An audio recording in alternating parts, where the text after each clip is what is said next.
अस्माकम् एकः प्रश्नः आसीत्, एकः प्रश्नः पृष्टः आसीत्, तस्मिन् इति निर्दिष्टे पूर्वस्य इति सूत्रं वयं यः पठितवन्तः। तो तस्मिन् इति अत्र नकारद्वयमस्ति। सर्वे कृपया माइक म्यूट कुर्वन्तु। तो तस्मिन् इति इत्यत्र नकारद्वयमस्ति, किन्तु अस्य विग्रहे तस्मिन् इति एकः नकारः लिख्यते। मया उक्तम् अहं श्वः वदिष्यामि इति। तो एतत् पूर्वं चर्चयामः। तो यहाँ अत्र किं भवति, एकं सूत्रमस्ति ङमो ह्रस्वाद् अचि ङमुन् नित्यं। किं सूत्रमस्ति? ङमो ह्रस्वाद् अचि ङमुन् नित्यं। ङमुन् नित्यम्। अनेन सूत्रेण अत्र नुडागमो भवति। कः आगमः भवति? नुडागमः भवति। तो अयं नुडागमः नुट् इति आगमः, एवम् अस्य स्वरूपः द्रष्टव्यः। नुट् इति आगमः अनेन भवति। तो नुट् इति आगमः अस्ति उपदेशः, अयमपि उपदेशः, यतोहि सूत्रे निर्दिष्टमस्ति। तो अत्र अन्तिम हलवर्णस्य टकारस्य इत संज्ञा भवति। केन सूत्रेण? उपदेशे हलन्त्यम् इति सूत्रेण। बहु सम्यक्। पुनः अत्र नु इति अस्ति, तो एकं सूत्रम् इदानीं न आगतं, किन्तु अग्रे आयास्यति। उपदेशे अजनुनासिक इत्, तेन उपदेशे अनुनासिक यत् अज् भवति तस्यापि इत संज्ञा भवति। अतः नु उ इत्यस्य इत संज्ञा जाता। तो अवशिष्टं किं? न इति। अयं नकारः किम् उच्यते? टित् आगमः। किम् उच्यते? टित् आगमः भवति अयम्। तो एकं सूत्रम् अस्ति, आद्यन्तौ टकितौ। तो टित् कितौ यस्य उक्तौ तस्य क्रमात् आद्यन्तावयवौ स्तः इति तस्य अर्थः। तो अयं टित् आगमः अस्ति, अतः यस्य टिदागमः उक्तं तस्य आदि अवयवः भविष्यति। तो ङमो ह्रस्वादचि ङमुन् नित्यम् इति सूत्रेण ह्रस्वात् परस्य, ह्रस्व अत्र अस्ति इकारः। कः अस्ति? इकारः। ह्रस्वात् मार्जनी दीयता। ह्रस्वात् परस्य ङमः, ङम् प्रत्याहारे नकारः आयाति वा? ङम् प्रत्याहारे, अयं प्रत्याहारः ङम् प्रत्याहारे नकारः अस्ति? अस्ति। तो ङम् प्रत्याहारे अस्ति। तो ह्रस्वात् परे ङम् अस्ति नकारः, ह्रस्वानन्तरं ङम् अस्ति नकारः। तो ह्रस्वात् परो यो ङम्, तस्मात् परस्य, उससे परे, तस्मात् यदा अच परे भवति। अच अस्ति, अच प्रत्याहारे इकारः आयाति न वा? अच प्रत्याहारे आयाति खलु?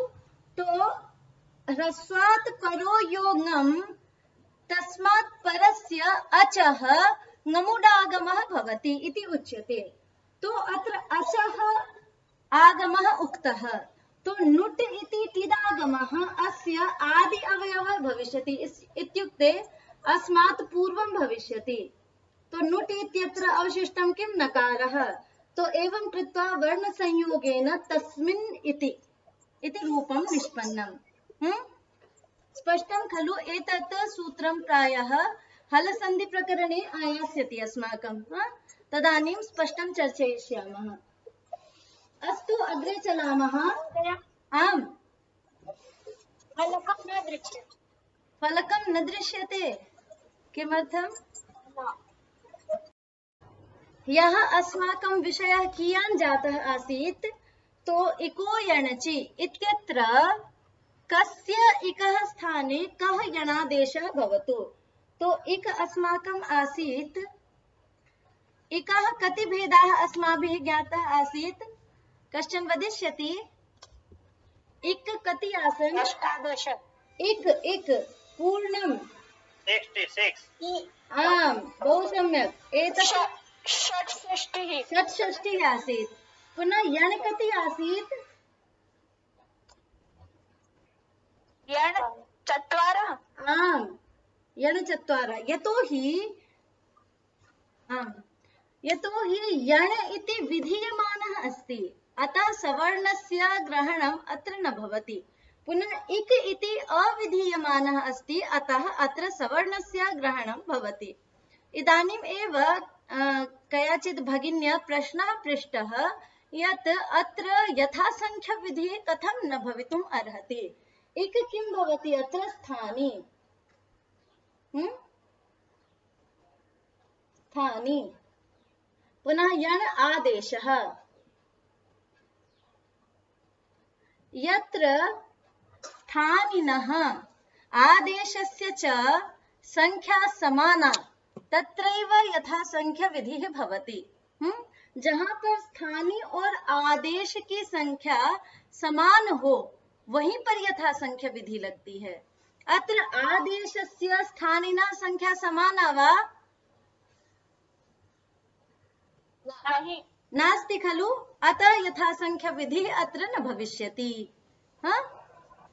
तो इदानीम् अस्माकं जिज्ञासा आसीत् यत् कस्य एकः स्थाने कः यणादेशः भवतु इति यतोहि इक् षट्षष्ठी वर्तते यण् च चत्वारि वर्तते तो कस्य एकः स्थाने कः यणादेशः भवतु इति अस्माकं प्रश्नः आसीत् तो अत्र अनियमस्य स्थितिः अस्ति इत्युक्ते अस्माकं नियमनं नास्ति यत् अस्य एकस्य स्थाने अयमेव यण् इति तो अनियमस्य स्थितिः यदा भवति तदा मया उक्तम् आसीत् परिभाषा सूत्रम् आगच्छति कीदृशं सूत्रम् आगच्छति परिभाषा सूत्रम् आगच्छति तो परिभाषा सूत्रम् अत्र आगच्छति स्थानेन्तरतमः इति एतत् एव सूत्रं वदिष्यति कस्य एकः स्थाने कः यणादेशः भवतु इति पश्यामः कथमिति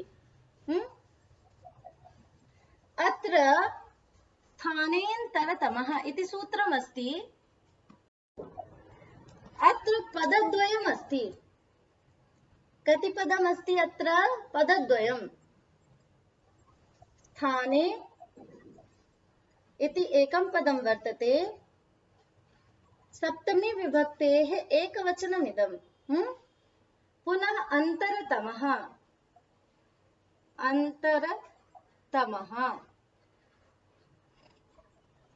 इति द्वितीयं पदमस्ति प्रथमा एकवचनान्तं स्थाने अन्तरतमः पुनः आदेशस्य प्रसङ्गः अस्ति यणादेशस्य विषये नियमं कर्तुम् आगच्छति परिभाषा सूत्रमिदं तो अत्र आदेशः इति पदम् अस्माभिः स्वीकरिष्यते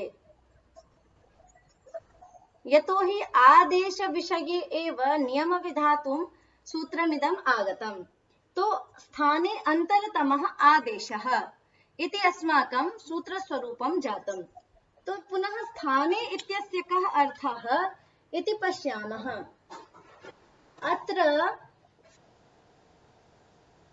स्थाने इत्यत्र सति सप्तमी अस्ति इति सति सप्तमी वयं ज्ञातवन्तः ह्यः किम् आसीत् इति तो अत्र स्थानम् अस्ति पुनः सप्तमी वर्तते एवं वक्तुं शक्नुमः स्थानम् इत्यस्यैव सप्तमी विभक्तेः रूपमिदम् अतः स्थानं पुनः सप्तमी तो स्थानम् इत्यस्य अर्थः भवति प्रसङ्गः कः अर्थः भवति प्रसङ्गः प्रसङ्गः इत्यस्य अर्थः कर्तुं शक्यते प्राप्तिः इति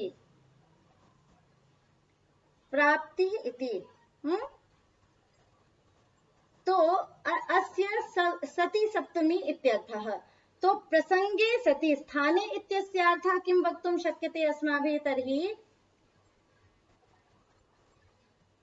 प्रसङ्गे सति प्रसंगे सति प्रसंग होने पर अथवा प्राप्तौ सत्याम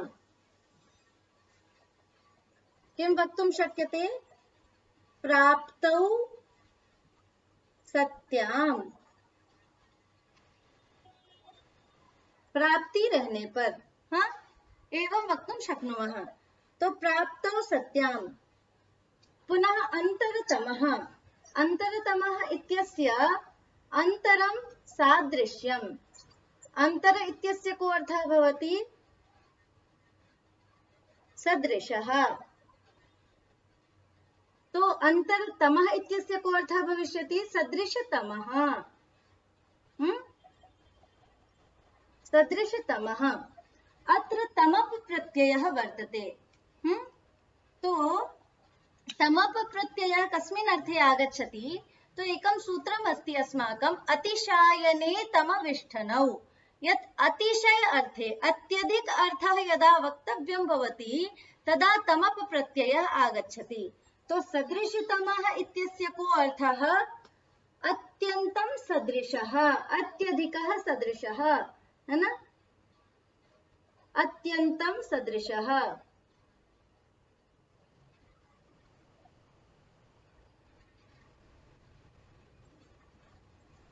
अस्तु, तो एतावता प्राप्तौ सत्यां, पुनः प्राप्तौ सत्यां अत्यन्तं सदृशः आदेशः भवति इति सूत्रस्य सामान्य अर्थः।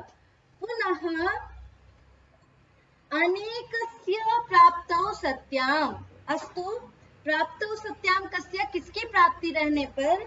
तो अनेकस्य प्राप्तौ सत्याम्।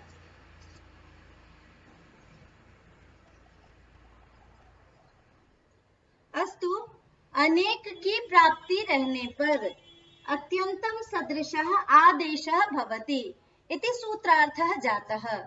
तो इको यणचि इत्यत्र वयं पश्यामः, तो इक अस्ति षट्षष्ठी, पुनः यण अस्ति चत्वारि।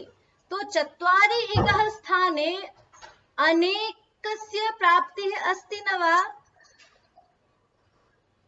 इत्युक्ते इत्युक्ते अनेकस्य स्थाने चत्वारि यण विधातव्यः अस्ति। तो अनेकस्य स्थाने प्राप्तिः वर्तते। तो प्राप्तौ सत्यां सदृशतम आदेशः इति सूत्रार्थः अस्ति अस्माकं, कि अनेकस्य यदा प्राप्तिः भवति, अनेकस्य स्थानिनः यदा प्राप्तिः अस्ति, अनेकस्य स्थानिनः स्थाने यदा आदेशस्य प्राप्तिः अस्ति, तदा अत्यन्तं सदृशः यः आदेशः भवतु स एव आदेशः विधातव्यः।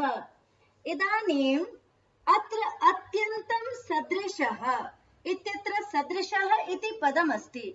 तो अस्य संज्ञानम् अस्माभिः ज्ञातव्यम्, अस्य संज्ञानम् अपेक्षितम्।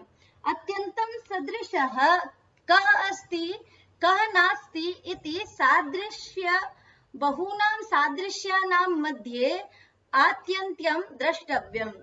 तो सदृशः सादृश्यं नाम किं भवति इति पूर्वं विचारयामः। सादृश्यं केन केन प्रकारेण वा गृह्यते इति अस्माभिः द्रष्टव्यम्। कि हमने ये कहा कि अनेकों की प्राप्ति रहने पर जो अत्यंत सदृश हो वही आदेश हो। अब हमें ये कैसे पता चलेगा कि यही आदेश अत्यंत सदृश है और ये आदेश नहीं है? तो हमको सादृश्य किस प्रकार से लेना है ये तो विचार कर लेना होगा। जैसे हम कहते हैं कि ब्राह्मण सदृश किसी अन्य को लेकर आओ, तो यहाँ सादृश्य हम मनुष्यत्वेन लेते हैं कि वो भी मनुष्य ही होना चाहिए, है ना? तो यहाँ पे हम सादृश्य लेते हैं मनुष्यत्वेन। तो उसी प्रकार जब आदेश को सदृशतम देखना है, आदेश की सदृशतमता को देखना है, तो यहाँ सादृश्य किस किस प्रकार से लिया जाए ये हमको विचार करना होगा। अनेक सादृश्य कौन कौन से हैं? तो एतत् अस्माभिः विचारणीयम्। तो सादृश्यं चतुर्विधम्। कति प्रकाराः सादृश्यस्य?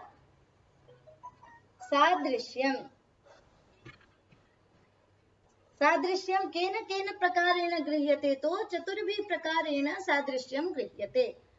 प्रथमः प्रकारः भवति स्थानकृतम्।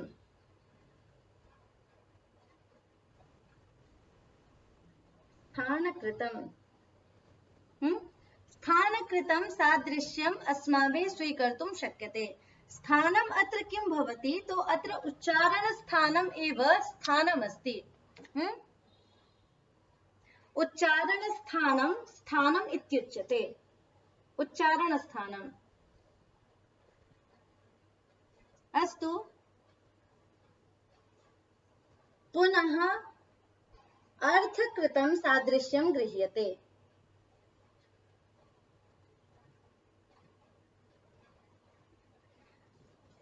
स्थानकृतं सादृश्यं गृह्यते इत्युक्ते यस्य स्थानिनः उच्चारणस्थानं येन आदेशेन तुल्यं भविष्यति तस्य स्थानिनः स्थाने स एव आदेशः भविष्यति।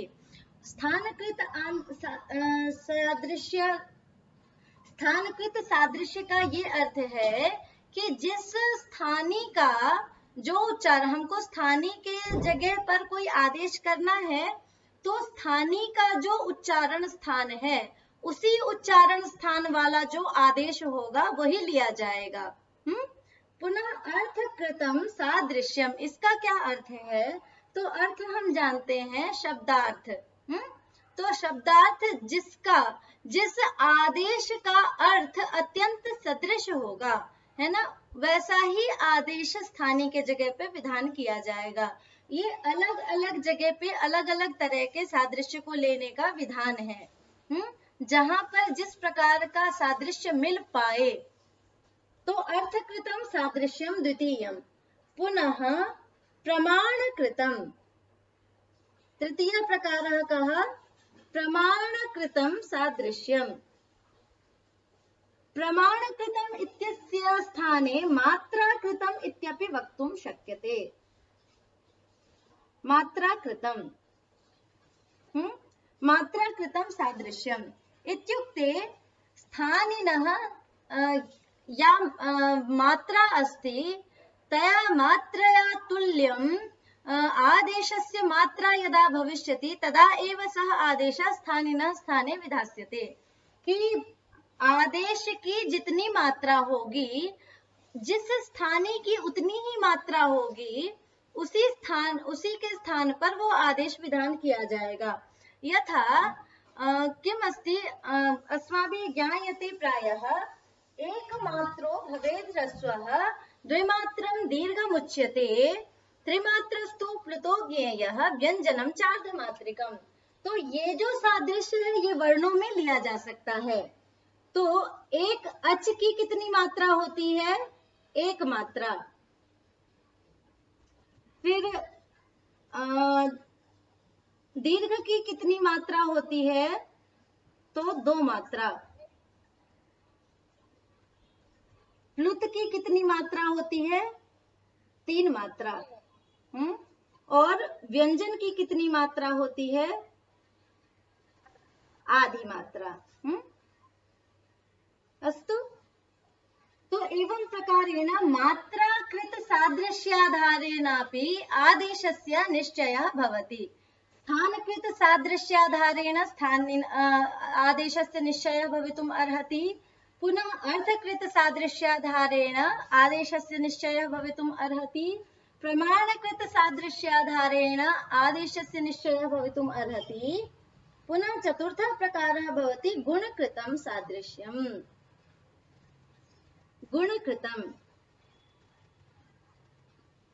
गुणकृतं सादृश्यम् एव प्रयत्नकृतं सादृश्यम् इति वक्तुं शक्यते।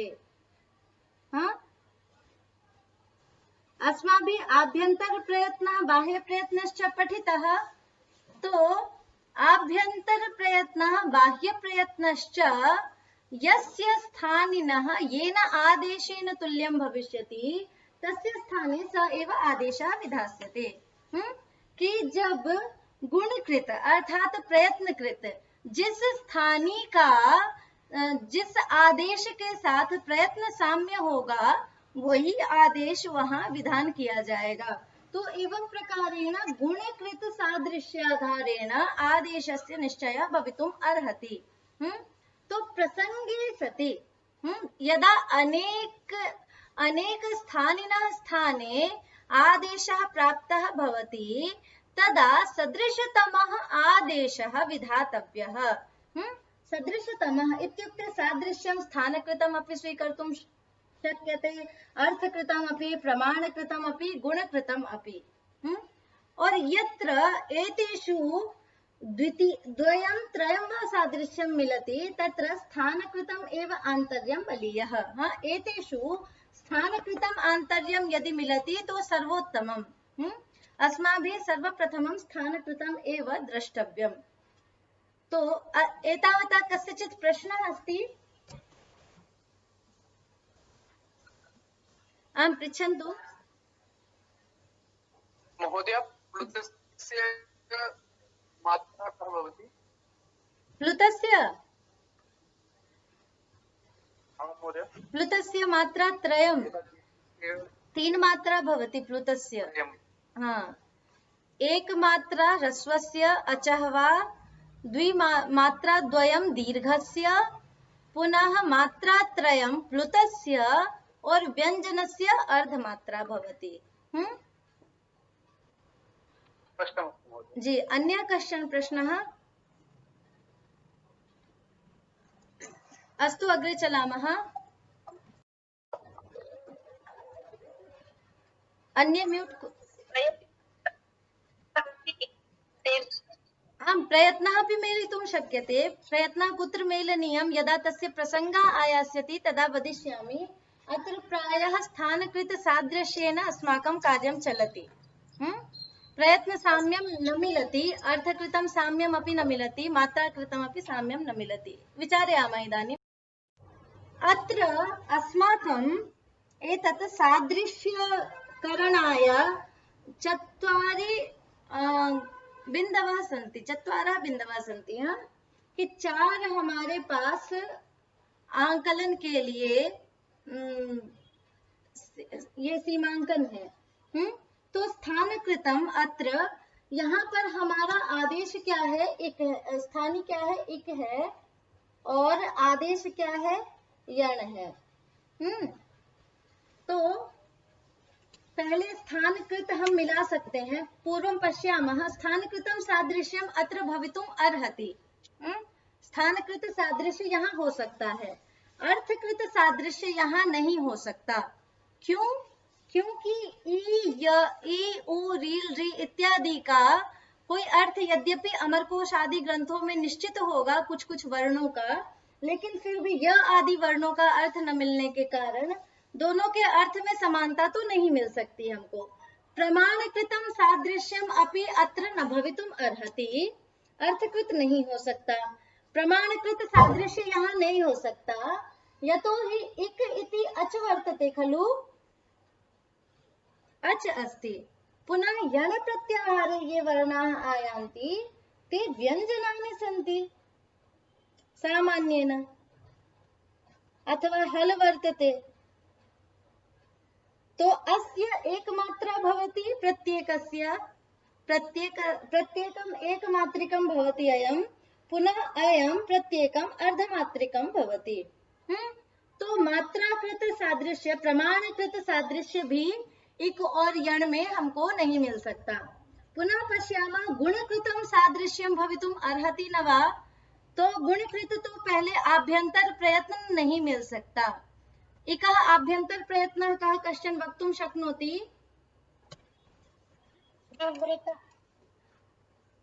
विपरीतं स्वराणां। सम्यक्। पुनः यणः आभ्यंतर प्रयत्नः कः? ईषत् स्पृष्टम् अन्तस्थानां। बहु सम्यक्। तो एवं प्रकारेण आभ्यंतर प्रयत्नः द्वयोः समानं नास्ति, अतः गुणकृतं सादृश्यं न भवितुम् अर्हति। पुनः बाह्य प्रयत्नम् अपि पश्यामः चेत्, बाह्य प्रयत्नः तु अस्माभिः हलवर्णानां पठितः, अचां तु पृथक् बाह्य प्रयत्नः अस्ति। 11 बाह्य प्रयत्नेषु 8 बाह्य प्रयत्नाः हलाम् अस्ति और पुनः बाह्य प्रयत्न त्रयम् अचाम् अस्ति। तो द्वयोः पृथक् पृथक् खण्डः अस्ति, अतः बाह्यप्रयत्नः अपि द्वयोः समानं नास्ति। तो इदानीं स्थानकृतं सादृश्यं लब्धुं शक्यते। इदानीं पश्यामः स्थानकृतं कथमिति।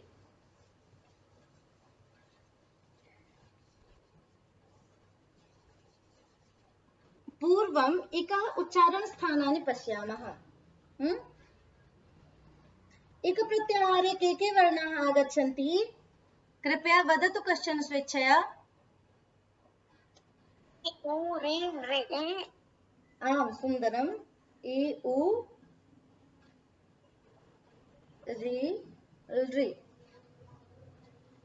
पुनः यण् प्रत्याहारे के वर्णाः आगच्छन्ति?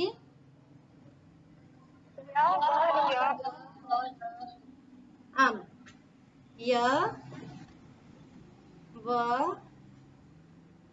र ल। एतस्य अहं स्वरूपम् एवं लिखामि। उच्चारणार्थः यः अच् वर्तते अत्र तस्य अपसारणं कृत्वा, यतोहि अस्माभिः आदेशः करणीयः, अतः अस्य स्वरूपं कथम् इति स्पष्टम् अस्माभिः ज्ञेयम्। पुनः इकारस्य 18 भेदाः सन्ति खलु? इकारस्य उच्चारणस्थानं किं? कश्चन वदतु। तालु। कथम्? इचु यशानां तालु इति सूत्रेण। तालु, तालु न तालु, विसर्गः न योजनीयः। पुनः उकारस्य 18 भेदाः भवन्ति। उकारस्य उच्चारणस्थानं किम्? आम्, ओष्ठौ। उपपद्मानीयानाम् ओष्ठौ इति सूत्रेण। अस्तु, ऋकारस्य उच्चारणस्थानं किम्? मूर्धा। ऋटुरसानां मूर्धा इति सूत्रबलेन। पुनः ऋकारस्य उच्चारणस्थानं किम्? ऋकारस्य कति भेदाः पूर्वं वदन्तु? 12। बहु सुन्दरम्। पुनः ऋकारस्य उच्चारणस्थानं किम्? दन्ताः। बहु सुन्दरम्। अस्तु, तर्हि अत्र पश्यामः पुनः। अत्र तु यकारस्य भेदाः न ग्रहीष्यन्ते, यतोहि अयं विधीयमानः अस्ति।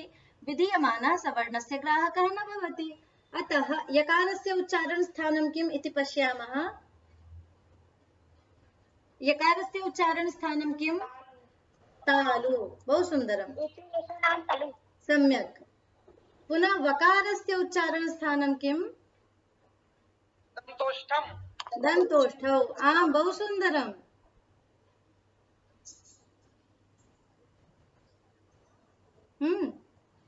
पुनः रकारस्य उच्चारणस्थानं किम्? आम्, ऋटुरसानां मूर्धा। लकारस्य उच्चारणस्थानं?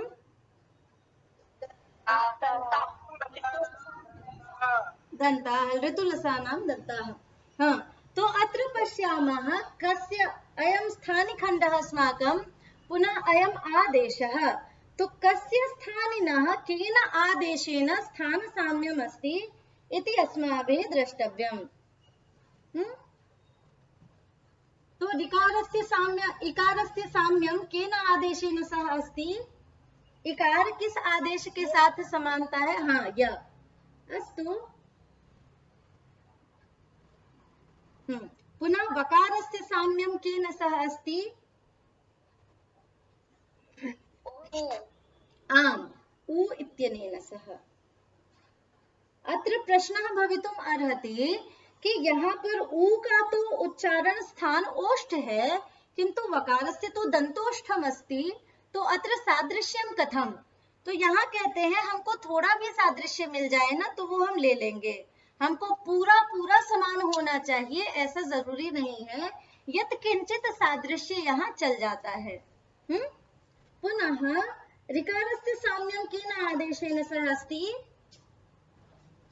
रकारस्य साम्यं केन आदेशेन अस्ति? आं वदन्तु। रकारस्य ऋकारेण साम्यम् अस्ति। पुनः लकारस्य सादृश्यं केन? ल इत्यस्य साम्यं केन? लृ इत्यनेन। अस्तु, एतद् ज्ञातं खलु? तो स्थानकृतं सादृश्यम् एतेषाम् इदानीम् अस्माभिः ज्ञातम्। तो अतः एव इकारस्य स्थाने यकारः एव भवति।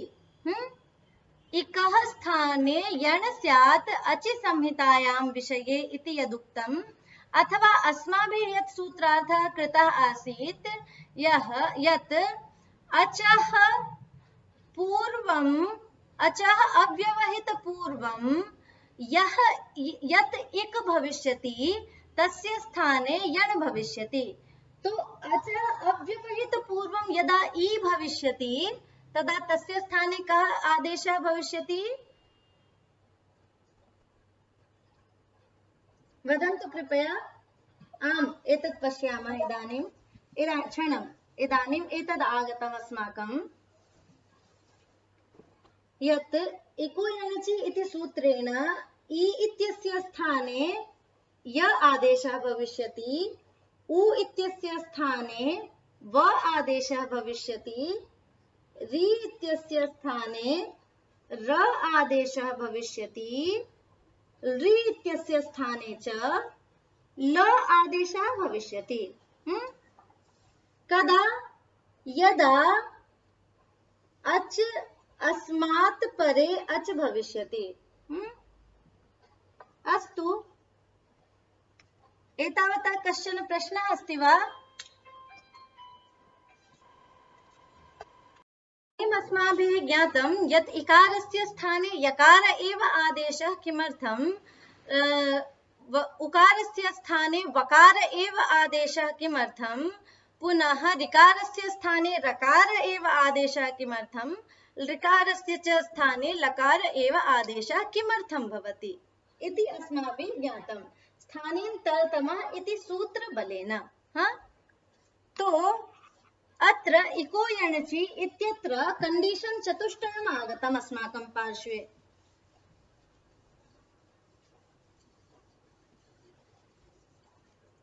किं किम् आगतम्? प्रथमम् अस्ति इकारानन्तरं यदा अच् तदा इकारस्य स्थाने यकारादेशः। इकारस्य स्थाने यकारादेशः। पुनः द्वितीय अंशः आगतः उकारानन्तरं यदा अच् तदा उकारस्य स्थाने वकारादेशः। पुनः तृतीय अंशः ऋकारानन्तरं यदा अच् तदा ऋकारस्य स्थाने रकारादेशः। पुनः चतुर्थ अंशः अस्माकम् आगतः ऋकारानन्तरं यदा अच् तदा ऋकारस्य स्थाने लकारादेशः। एतदागतम् अस्माकम्। तो इदानीम् अस्य उदाहरणं पश्यामः। प्रथमम् उदाहरणं स्वीकुर्मः। यदि अपि यदि अपि इति उदाहरणम् अस्ति। इति अयं शब्दः अस्ति। अत्र यदि इत्यत्र अन्तिमः वर्णः कः अस्ति? कृपया वदन्तु।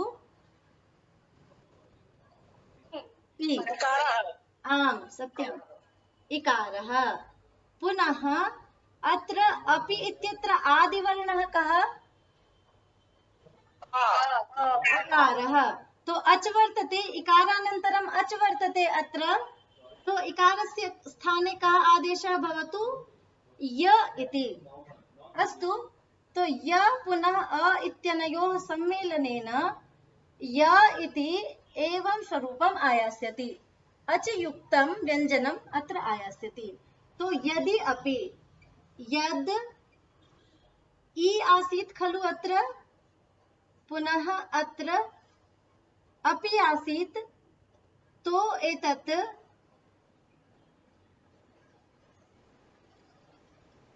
अत्र वयं यकारं लेखितुं शक्नुमः।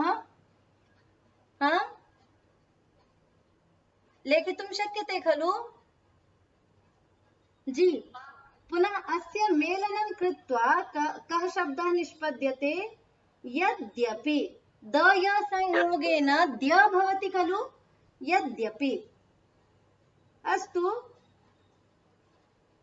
अत्र इकारानन्तरम् अच् अस्ति चेत् यकारादेशः एतत् उदाहरणम् आगतम् तो एवमेव यदा कुत्रापि यत्र कुत्रापि अस्माभिः सन्धि करणीया खलु तस्य वर्णविन्यासः पूर्वं द्रष्टव्यः अवश्यमेव अयमेव वर्णविन्यासः उच्यते यदा पृथक् पृथक् कृत्वा वर्णान् लिखामः खलु तो अयमेव वर्णविन्यासः उच्यते तो एतस्य एकम् उदाहरणम् एतत् अपरमपि उदाहरणं द्रष्टुं शक्नुमः हरि इच्छा नहीं हरि इच्छा न द्रष्टुं शक्नुमः नदी अत्र इति पश्यामः नदी पुनः अत्र अत्र अन्तिमः वर्णः कः नदी इत्यत्र अन्तिमः वर्णः कः ईकारः ईकारः इक इत्यत्र आयाति खलु इक से ई ले लिया जाता है कैसे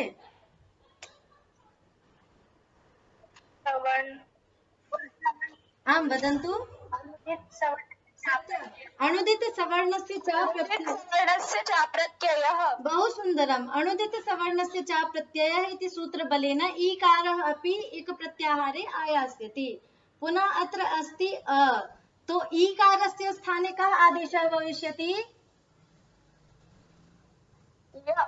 य पुनः मेलनेन य इति पूर्णम् तो द य संयोगेन पुनः द्य तो अत्र नद्यत्र अस्तु इति रूपं निष्पन्नम् एवं सन्धिः भवति पुनः द्वितीयस्य उदाहरणं पश्यामः एतस्य अस्ति मनु मनु शब्दः अस्ति खलु मनु अन्तरम् अन्तरम् अत्र अन्तिमः वर्णः कः उकारः आम् पुनः अत्र आदिवर्णः कः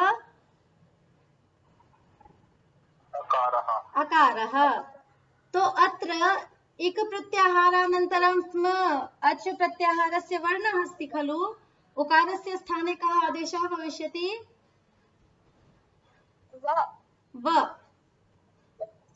पुनः अनयोः मेलनेन पूर्णं व तो एतत् पुनः योजयामः चेत् मन व मन्वन्तरम् आम् मन्वन्तरं जानन्ति खलु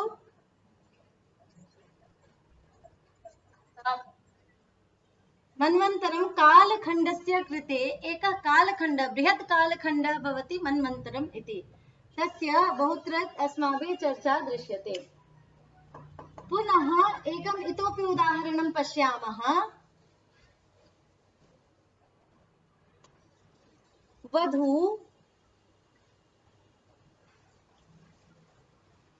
आगमनम्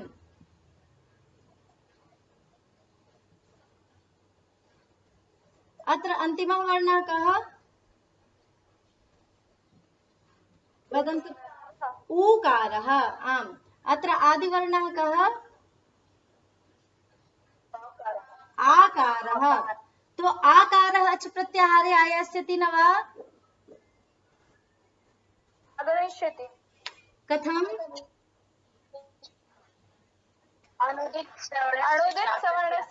सत्यं तो पुनः इक प्रत्याहारस्थ वर्णानन्तरम् अच् प्रत्याहारस्थ वर्णः अस्ति अतः उकारस्य स्थाने कः आदेशः भविष्यति वकारः पुनः अनयोः योगः भविष्यति चेत् वा वा तो एनं योजयामः चेत् वद् वा गमनम् वध्वागमनम् इति रूपम् अस्माकम् आयाति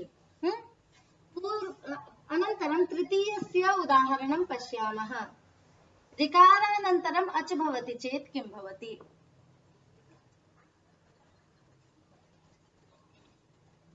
पितृ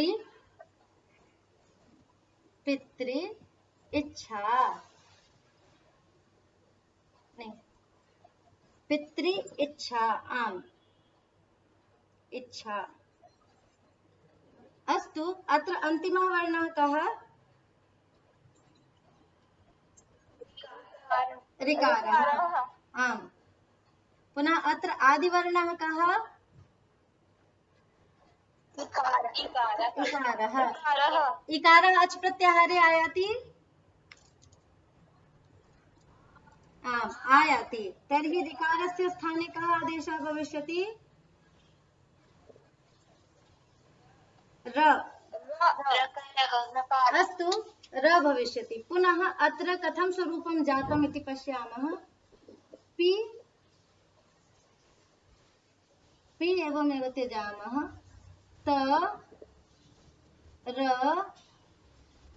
इ पुनः छ एवमेव त्यजामः। तो तर संयोगेन कः वर्णः भवति? त्र भवति खलु। पुनः त्र इत्यत्र इकारं योजयामः चेत् त्रि एवं रूपं भविष्यति। तो अत्र एवं लेखितुं शक्यते खलु। पितृच्छा। आम्, पितृच्छा। महोदय, एतद् वयं कुत्र कुत्रापि रेफ इति वदामः। किमिति? तत्र रकार रेफ कः भेदः? रेफः तदा भवति यदा रकारः पूर्वं भवति तदा उपरि गच्छति, तदा रेफ रूपेण प्रयुज्यते। यथा आर्त इति लिखामः। आर्त। तो अत्र र तकारात् पूर्वम् अस्ति। तो र इति हलन्तं तकारात् पूर्वम् अस्ति। अनयोः मेलनं भविष्यति चेत् एवं रूपम् आयास्यति। अस्तु, तो आर्त इति लिख्यते। तो रेफः तदा भवति यदा वर्णात् प्राक् रकारः भवति, तदा रेफ रूपेण तस्य प्रयोगः भवति। रेफ सर्वदैव उपरि तस्य चिह्नं योज्यते। पुनः रकारः तदा भवति सामान्यतया यदा वर्णानन्तरं रकारः पूर्णम् अस्ति चेत् पूर्णम् एव युज्यते अकारेण सहितम। मतलब अकार के साथ जब र होता है तब तो वो र ही रहता है, किंतु जब हलंत रकार रहता है, अर्ध रकार रहता है, रकार अपने वास्तविक स्वरूप में रहता है वर्ण से पहले, तब वो रेफ के रूप में उपयुक्त हो जाता है। स्पष्टं वा? जी, अग्रे चलामः तर्हि। एवमेव द्वितीयमुदा किमिति वदन्तु।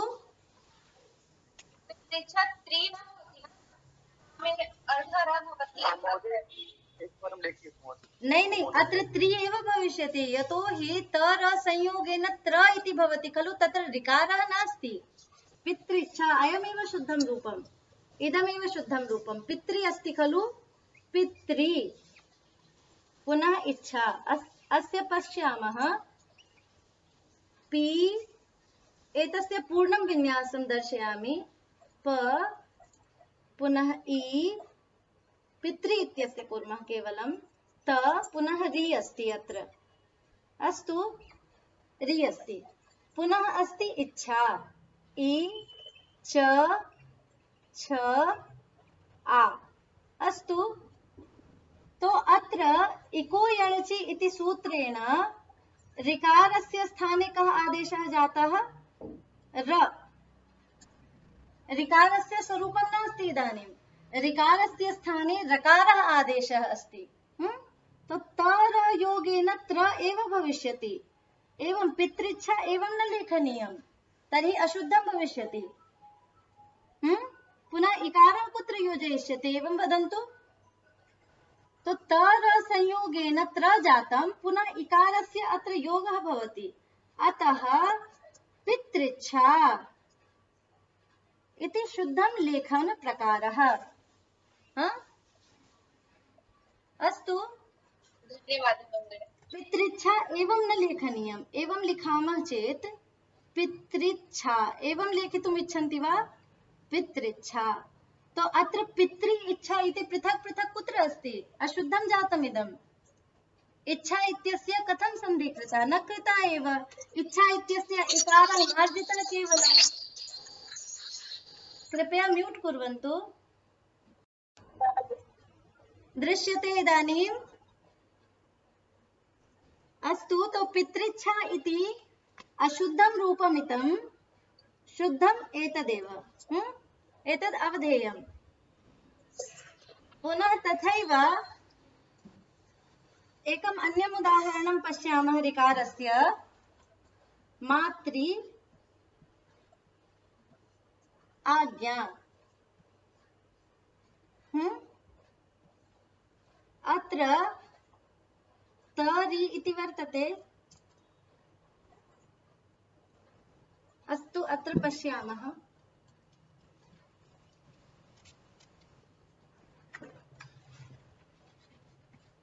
मातृ पुनः आज्ञा। अत्र तकारः अस्ति, पुनः ऋकारः अस्ति। अत्र पुनः आकारः। आकारः अच् वर्तते खलु? तो ऋकारस्य स्थाने कः आदेशः भविष्यति? रकारः। आम्। तो तर संयोगेन कः वर्णः निष्पत्स्यते? त्र। पुनः त्र इत्यस्य आकारेण संयोगेन कः वर्णः भविष्यति? त्रा। तो एतस्य संयुक्तं रूपं कथं लेखनीयं? मात्राज्ञा। सम्यक् खलु? अस्तु, इदानीं चतुर्थस्य उदाहरणं पश्यामः। ऋकारस्य। यद्यपि ऋकारः यः वर्णः अस्ति तस्य भाषासु बहु प्रयोगः नास्ति, तथापि तवल् ऋकार इत्युक्ते लाकृतिः ऋ इति अयं वर्णस्य सूचकः। पुनः अस्य आकृतिः भवति। आकृतिः वर्णस्य काचित् आकृतिः भवति खलु? यथा अकारस्य आकृतिः तथैव ऋकारस्य आकृतिः, तथैव ऋकारस्य आकृतिः। ऋ आकृतिः। तो अत्र सर्वे म्यूट् कुर्वन्तु कृपया। तो ऋ इत्यस्य स्थाने कः आदेशः भविष्यति? ल। ल पुनः आ। म्यूट् कुर्वन्तु कृपया। तो ल आ इत्यनयोः मेलनेन कः वर्णः भविष्यति? ला। तो ऋ आकृतिः इत्यस्य रूपं लाकृतिः। इत्येवं सन्धिः जाता। पुनः द्वितीयम् उदाहरणम् अस्य पश्यामः। एकं भवति व्याकरणशास्त्रेऽस्मिन् घस्लृ आदेशः अस्ति। एकः घस्लृ आदेशः। कः आदेशः अस्ति? घस्लृ। कुत्र भवति, कदा भवति इति सप्रसङ्गं चर्चयिष्यामः। इदानीं सन्धि उदाहरणाय एतत् स्वीकृतं। घस्लृ पुनः आदेशः अस्ति। आदेशः। तो अत्र ऋकारः अस्ति। ऋकारस्य स्थाने कः आदेशः भविष्यति? लकारः। लकार आकारयोः मेलनेन कः वर्णः भविष्यति?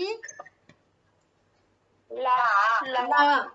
पुनः घस्लृ आदेशः इत्यस्य संयुक्तं रूपं किं भविष्यति चेत् घस्लादेशः।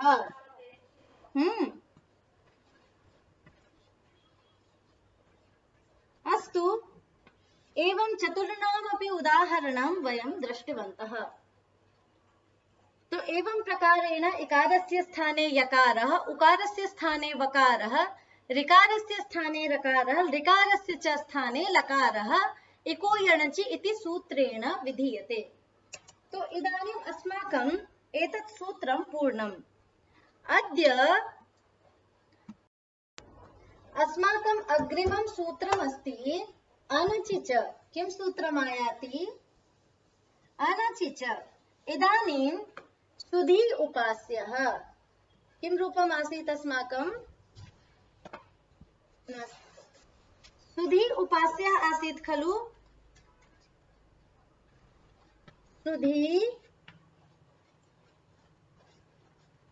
उपास्यः। मूले यद् उदाहरणं दत्तम् उपास्यः। अत्र अन्तिमा अस्ति ईकारः, तो पुनः अच अस्ति अत्र, तो इकारस्य स्थाने य आदेशः जातः, तो शुद्ध्युपास्यः इति रूपम् आगतम्। इदानीम् अस्माभिः ज्ञातं यत् इकारस्य स्थाने यकारः एव आदेशः किमर्थम् अत्र कृतः? तो शुद्ध्युपास्यः इति जातः। पुनः अत्र अपरं सूत्रम् आगच्छति यत् एतादृशः प्रयोगः अपि भवितुम् अर्हति और कश्चन अन्यः अपि प्रयोगः अस्य स्थाने एनमेव अर्थं वक्तुं भवितुम् अर्हति कि ऐसा भी प्रयोग कर सकते हैं हम, सुधी भी उपास्यः।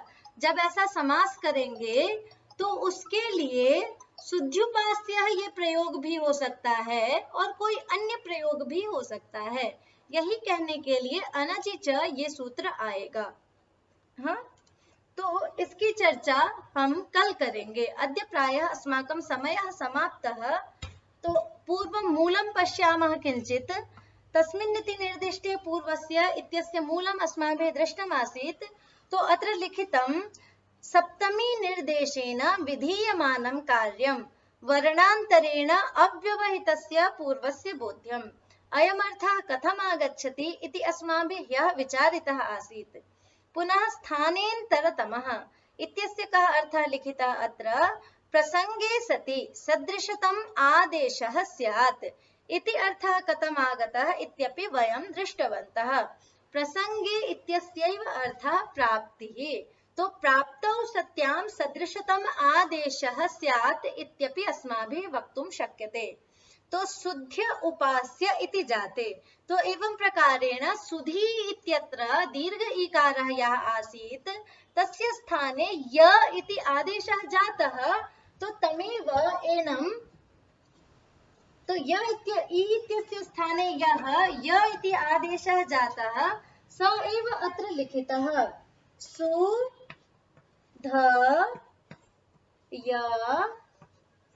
उपास्य।